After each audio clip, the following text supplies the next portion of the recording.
So alright మనం ఈరోజు shoulder anatomy గురించి డిస్కస్ చేద్దాం. సో చాలామంది షోల్డర్ ట్రైనింగ్ చేసేటప్పుడు వీటిని షోల్డర్స్ అనుకుంటారు. ఎస్, ఆ షోల్డర్ జాయింట్లో ఆ మజిల్ కూడా ఒక భాగం. వాటిని మనం ట్రెపీజియస్ అంటాం, ట్రాప్స్ షార్ట్ టర్మ్లో చెప్పుకుంటే.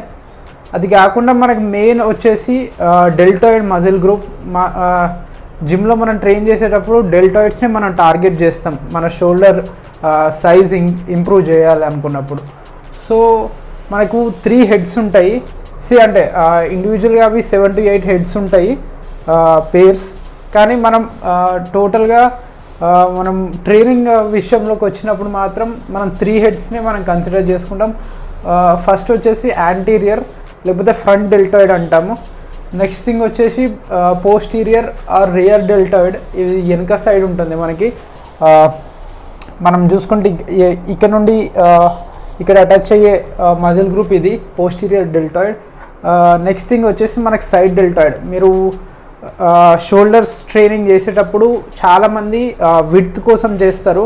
అంటే కొంచెం అప్పర్ బాడీ కొంచెం వైడ్గా కనిపించాలి, లేకపోతే మీరు వేసుకునే టీషర్ట్స్ కానీ అవి కొంచెం బెటర్గా మీకు ఫిట్ అవ్వాలి అంటే మాత్రం మనకి షోల్డర్ సైజ్ పెంచాలనుకుంటారు కదా. దాంట్లో మెయిన్ కాంట్రిబ్యూటర్ వచ్చేసి మనకు సైడ్ డెల్టాయిడ్ ఉన్ను పోస్టీరియర్ డెల్టాయిడే. చాలా వరకు అయితే మనకు విజువల్గా లుకింగ్ మాత్రం సైడ్ డెల్టాయిడ్ తోటే వస్తుంది. సో ఇది మనకు మీడియల్ డెల్టాయిడ్ అంటారు, లేకపోతే సైడ్ డెల్టాయిడ్ అనుకోవచ్చు. సో ఇవి మనకి deltoid muscle groups. Front deltoid వచ్చేసి మనకు క్లావికల్ నుండి, అంటే నిన్న మనము చెస్ట్ గురించి మాట్లాడినాం కదా. చెస్ట్ ఏమో మనకి క్లావికల్ పైనుండే ఆరిజిన్ అయ్యి మనకి ఇక్కడ హ్యూమరస్ పైన ఇన్సర్ట్ అవుతుంది. సో ఇది కూడా సేమ్. కానీ మనం చెస్ట్ అప్పర్ చెస్ట్ మనం ఏమనుకున్నాం, క్లావికల్ పైన 2/3 పార్టే అటాచ్ అవుతుంది అనుకున్నాం కదా. ఇదేమో దాని నెక్స్ట్ లాస్ట్ 1/3 పార్ట్లో డెల్టాయిడ్ ఫ్రంట్ మజిల్ గ్రూప్ ఉంటుంది కదా. డెల్టాయిడ్ ఫ్రంట్ డెల్టాయిడ్ మనకి క్లావికల్ పైన 1/3 పార్ట్, అంటే ఇటు లాటరల్గా, అంటే ఇటు సైడ్ మనకు బాడీకి సెంటర్ లైన్ కాకుండా బాడీకి away from the centre line originate అయ్యి మనకి ఇక్కడ అప్పర్ ఆర్మ్ బోన్ పైన ఇన్సర్ట్ అవుతుంది. అంటే మనం చూసుకుంటే ఇక్కడ మనకు క్లావికల్ ఉంది కదా, ఇక్కడ నుండి ఆరిజినేట్ అయ్యి వచ్చేసి మనకి ఇక్కడ ఈ అప్పర్ ఆర్మ్ బోన్ పైన ఇన్సర్ట్ అవుతుంది. సో నెక్స్ట్ థింగ్ వచ్చేసి మనం సైడ్ డెల్టాయిడ్ అనుకుందాం. సైడ్ ఏమో మనకి ఇక్కడ మీకు ఇక్కడ చూసుకుంటే కొంచెం రిడ్జ్ టైప్ ఏరియా మనకు ఉంటుంది ఇక్కడ. సో దాన్ని మనం అక్రోమియం అంటాము. సో ఈ మజిల్ గ్రూప్ ఇక్కడ నుండి స్టార్ట్ అయ్యి వచ్చేసి మళ్ళీ సేమ్ డెల్టాయిడ్ ట్యూబరాసిటీ అంటారు, మనకి అప్పర్ ఆర్మ్ పైన ఇక్కడ అటాచ్ అవుతుంది. సో నెక్స్ట్ థింగ్ వచ్చేసి పోస్టీరియర్ డెల్టాయిడ్. ఇది మనకి మన స్కాప్లా ఉంటుంది. మనకి షోల్డర్ బ్లేడ్ మీకు చూసుకుంటే ఇక్కడ మనకి ఇక్కడ ఒక బోనీ థింగ్ ఉంటుంది. మీకు షోల్డర్ బ్లేడ్ మనకి స్కాప్లా ఎట్లా అంటే ట్రయాంగిల్ షేప్లో మనకు ఒక బొక్క ఉంటుంది. ఆ బొక్క పైన మనకి ఇక్కడ ఈ స్పైన్ ఉంటుంది. దానికి అంటే ఒక రిడ్జ్ టైప్ ఏరియా, ఆ స్పైన్ దగ్గర ఆరిజినేట్ అయ్యి వచ్చేసి ఇక్కడ మళ్ళీ ఈ డెల్టాయిడ్ ట్యూబరాసిటీ దగ్గరనే మనకి అది అటాచ్ అవుతుంది. సో ఇది పోస్టీరియర్ డెల్టాయిడ్. సో ఇది ఫ్రంట్, ఇది సైడ్ డెల్టాయిడ్. ఇది ఇక్కడ వరకు అయితే నేను క్లియర్ అనుకుంటున్నాను. పోస్టీరియర్ డెల్టాయిడ్ ఏమో మనకి స్పైన్ ఆఫ్ ది స్కాపులా నుండి ఆరిజినేట్ అయ్యి మన అప్పర్ ఆర్మ్ బోన్ పైన ఇన్సర్ట్ అవుతుంది. ఫ్రంట్ డెల్టాయిడ్ మనకి యాంటీరియర్ డెల్టాయిడ్ మన క్లావికల్ నుండి ఆరిజినేట్ అయ్యి అప్పర్ ఆర్మ్ బోన్ పైన ఇన్సర్ట్ అవుతుంది. నెక్స్ట్ థింగ్ సైడ్ డెల్టాయిడ్ ఏమో మనకి ఇక్కడ అక్రోమియం ప్రాసెస్, అంటే ఈ రెండు క్లావికల్ ఉన్ను మన షోల్డర్ బ్లేడ్ మీటింగ్ పాయింట్ దగ్గర ఆరిజినేట్ అయ్యి మళ్ళీ అప్పర్ ఆర్మ్ బోన్ పైన ఇన్సర్ట్ అవుతుంది. ఇవన్నిటికీ కామన్ ఇన్సర్షన్ పాయింట్ ఉంటుంది. ఆరిజిన్స్ ఏమో డిఫరెంట్ ఏరియాలో ఉంటాయి. సో వీటి ఫంక్షన్స్ మనం డిస్కస్ చేద్దాం. So functions of posterior deltoid ఏంటి అంటే హారిజాంటల్ ఏబిడక్షన్. నిన్న మనం చెస్ట్ గురించి మాట్లాడినప్పుడు హారిజాంటల్ ఏడిడక్షన్ అనుకున్నాం. అడక్షన్ అంటే బాడీ సెంటర్ లైన్కి ఆర్మ్ని తీసుకురావాలి. పోస్టీరియర్ డెల్టాయిడ్ ఏం చేస్తుంది అంటే బాడీ సెంటర్ లైన్ నుండి ఆర్మ్ని దూరంగా తీసుకెళ్తుంది. మనకి ఇక్కడ ఆరిజినేట్ ఇక్కడ అటాచ్ అవుతుంది కదా, ఇది షార్ట్ అయినప్పుడు మన బాడీ సెంటర్ లైన్ నుండి ఈ ఆర్మ్ని బయటికి తీసుకెళ్ళడానికి ట్రై చేస్తుంది, అంటే అవే ఫ్రమ్ ది బాడీ. మనకు ఇదేమో towards the centre of the body, mid లైన్కి తీసుకురావడానికి ట్రై చేస్తుంది ఈ అప్పర్ చెస్ట్ ఫైబర్స్. ఇక్కడ నుండి దూరంగా తీసుకెళ్ళడానికి మాత్రం మన పోస్టీరియర్ డెల్టాయిడ్ ఫంక్షన్ అవుతుంది. సో ఇది క్లియర్ అనుకుంటున్నాను. హారిజాంటల్ ఏబిడక్షన్, పోస్టీరియర్ డెల్టాయిడ్ అంటే మీరు వెనుక సైడ్ డెల్టాయిడ్ని ట్రైన్ చేయాలనుకున్నప్పుడు మీకు హారిజాంటల్ ఏబిడక్షన్ గుర్తు రావాలి. మీరు జనరల్గా ఆలోచిస్తే దాని ఎక్సర్సైజెస్ కూడా మనకు రేర్ ఫ్లైస్ ఉంటాయి కదా, బెంట్ ఓవర్ కానీ లేకపోతే మెషిన్ ఫ్లైస్ కానీ, ఇవన్నీ మనకు ఈ హారిజాంటల్ ఏబిడక్షన్ పైన వర్క్ అవుతాయి. సో నెక్స్ట్ థింగ్ వచ్చేసి లాటరల్ రొటేషన్.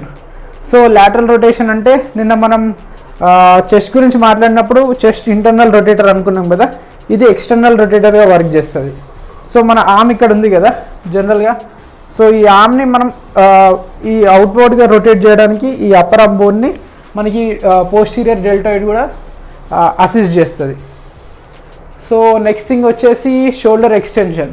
నిన్న మనం చెస్ట్ ఫైబర్స్ మాట్లాడుకున్నప్పుడు ఇక్కడ నుండి ఇది మనం ఫ్లెక్షన్కి తీసుకెళ్ళినప్పటి నుండి మళ్ళీ అక్కడ నుండి మనని న్యూట్రల్కి తీసుకురావడానికి మనకి కాస్టల్ ఫైబర్స్ హెల్ప్ చేస్తాయి అన్నాను, అంటే అసిస్ట్ చేస్తాయి.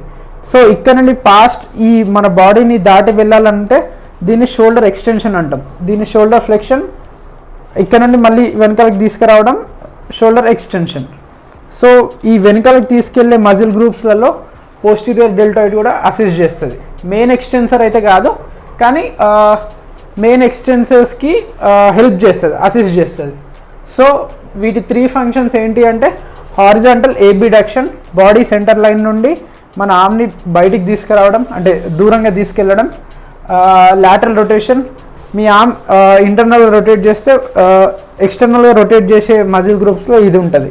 అంటే మీరు ఆర్మ్ ఇక్కడ ఇంటర్నల్గా రొటేట్ అయ్యి ఉన్నప్పుడు దీన్ని ఎక్స్టర్నల్గా రొటేట్ చేయాలంటే ఇది కొంచెం హెల్ప్ చేస్తుంది. అట్ ది సేమ్ టైం మన షోల్డర్ ఎక్స్టెన్షన్లో ఇప్పుడు దీన్ని ఫ్లెక్షన్ అనుకున్నాం కదా, దీన్ని మళ్ళీ ఇట్లా కిందికి తీసుకొచ్చి మళ్ళీ మన బాడీకి దూరంగా తీసుకెళ్ళడం షోల్డర్ ఎక్స్టెన్షన్ అంటాం. ఈ షోల్డర్ ఎక్స్టెన్షన్లో కూడా మనకు పోస్టీరియర్ డెల్టాయిడ్ హెల్ప్ చేస్తుంది. సో ఇది posterior deltoid functions. Next thing వచ్చేసి anterior deltoid. Anterior deltoid main function వచ్చేసి మన ఫ్రంట్ రైజెస్, మీకు అందరికి ఐడియానే ఉంటుంది కదా, ఈ ఫ్రంట్ రైజింగ్ చేసినప్పుడు మన ఇది అప్పర్ ఆర్మ్ బోన్ని పైనకి ఇట్లా తీసుకురావడం షోల్డర్ ఫ్లెక్షన్ అంటాం. ఇది ఫ్లెక్షన్, ఇది ఎక్స్టెన్షన్. మీకు గుర్తుపెట్టుకోవాల్సిన విషయాలు ఇవి. ఇది షోల్డర్ ఫ్లెక్షన్, ఇది షోల్డర్ ఎక్స్టెన్షన్. షోల్డర్ ఫ్లెక్షన్లో మెయిన్ ఫ్లెక్సర్ వచ్చేసి మనకు యాంటీరియర్ డెల్టాయిడ్. ఎందుకంటే మీరు ఇక్కడ చూసుకుంటే ఈ మజిల్ ఇక్కడ మన క్లావికల్ దగ్గర నుండి ఆరిజినేట్ అయ్యి ఇక్కడ అటాచ్ అవుతుంది కాబట్టి ఇది పుల్ చేసినప్పుడు మన ఆర్మ్ ఆటోమేటిక్గా పైనకి లేస్తుంది. దీన్ని మనం షోల్డర్ ఫ్లెక్షన్ అంటాం. సో నెక్స్ట్ థింగ్ వచ్చేసి మీడియల్ రొటేషన్. ఇంతకుముందు చెప్పుకున్నట్టు పోస్టీరియర్ డెల్టాయిడ్ ఏమో మన ఆర్మ్ని అవుట్వర్డ్గా రొటేట్ చేయడానికి ట్రై చేస్తుంది ఈ సాకెట్లో. దాన్ని ఇంటర్నల్గా రొటేట్ చేసే దాంట్లో మనకి యాంటీరియర్ డెల్టాయిడ్ కూడా ఉంటుంది. సో మనకి ఇంటర్నల్ రొటేటర్స్ ఇంకా 4 ఉంటాయి. ఒకటి పెక్ మేజర్, నెక్స్ట్ మనకి టెర్రిస్ మేజర్, ఇంకా లాటిస్మస్ డోర్సీ. సో మెయిన్ వచ్చేసి మనకి సబ్స్కాపులారిస్ అని ఉంటుంది. మనకి స్కాప్ల కింద నుండి వచ్చేసి ఇక్కడ అటాచ్ అవుతుంది, అది ఇంటర్నల్గా రొటేట్ చేస్తుంది మన హ్యూమరస్ని.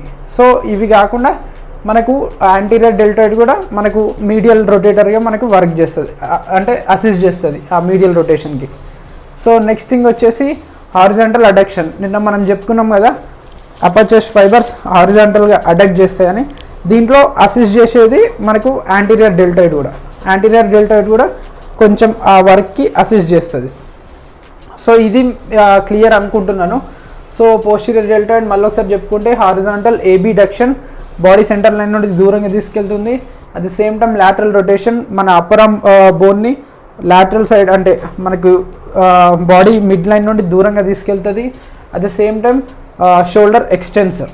సో నెక్స్ట్ థింగ్ యాంటీరియర్ డెల్టాయిడ్కి వచ్చినప్పుడు షోల్డర్ ఫ్లెక్షన్ దీని ఫంక్షన్, మీడియల్ రొటేషన్ దీని function, at the same time horizontal adduction దీని ఫంక్షన్.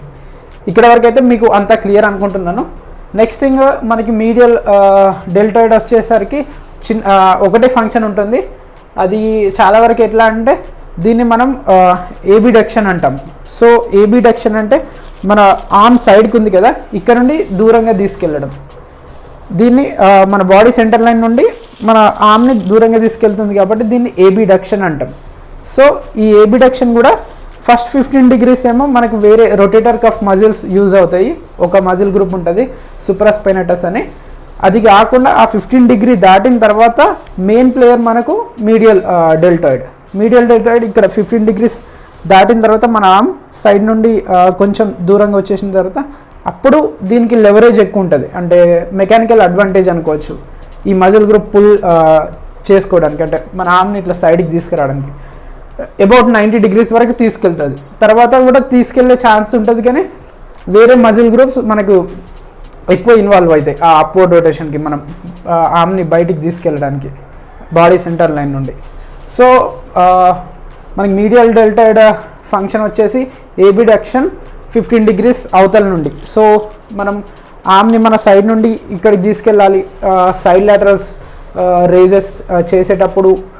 సో దాని మెయిన్ ఫంక్షన్ వచ్చేసి ఏబిడక్షన్ కాబట్టి ఆ ఎక్సర్సైజ్ చేసేటప్పుడు మనకి మీడియల్ డెల్టాయిడ్ పైన ఎక్కువ లోడ్ పడుతుంది. సో అదొకటి గుర్తుపెట్టేసుకోవడానికి ట్రై చేయండి. ఇది మనకి షోల్డర్, అంటే shoulder in the sense deltoid functions, మన ఆరిజిన్ ఇంకా ఇన్సర్షన్ పాయింట్స్ మీకు ఐడియా ఉంటుంది అనుకుంటున్నాను ఇప్పుడు. అట్ ద సేమ్ టైం వీటి ఫంక్షన్స్ కూడా తెలిసింది కదా, మీరు ఎక్సర్సైజ్ చేసేటప్పుడు ఏ ఎక్సర్సైజెస్ ఏ మూమెంట్ ప్యాటర్న్ పైన లోడ్ చేస్తే మీకు ఇప్పుడు ఒక ఐడియా వస్తుంది అనుకుంటున్నాను. ఎందుకంటే ఈ ఫంక్షన్ తెలిస్తే మనకు ఆ ఎక్సర్సైజెస్ ఏ మజిల్ని లోడ్ చేస్తున్నాయో మీకు కొంచెం బెటర్ ఐడియా ఉంటుంది. సో మీరు ఇవి తెలుసుకోకపోయినా మీకు మజిల్ బిల్డ్ అవుతుంది, కానీ మనం మెయిన్గా మాత్రం ఈ మజిల్ ఫంక్షన్స్ని యూజ్ చేసేసి ఎక్సర్సైజెస్ చేస్తూ ఉంటాం. సో ఇవి మీరు కొంచెం బెటర్గా గ్రాస్ప్ చేసుకోగలిగితే మీ డిసిషన్ మేకింగ్ జిమ్లో ఇంకా బెటర్ ఉంటుంది అని నేను అనుకుంటున్నాను. సో అట్లా మీకు హెల్ప్ అవ్వచ్చు.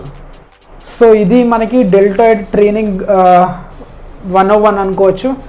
సో ఐ హోప్ ఈ ఇన్ఫర్మేషన్ మీకు మీ జిమ్లో అప్లికబుల్ అవుతుంది అని, అట్ ద సేమ్ టైం మీరు మీ జిమ్లో బెటర్ ట్రైనింగ్ డిసిషన్స్ తీసుకుంటున్నారు, లేకపోతే ఇది చూసిన తర్వాత తీసుకుంటారు అని నేను అనుకుంటున్నాను. నెక్స్ట్ వీడియోలో ఇంకో మజిల్ గ్రూప్ అనాటమీ, ఇంకా దాని ఫంక్షన్, వాల్యూమ్ గైడ్లైన్స్, ఇంకా రెపిటేషన్ రేంజ్, సో ఫ్రీక్వెన్సీ గురించి డిస్కస్ చేద్దాం. Until then this is Akshay signing of.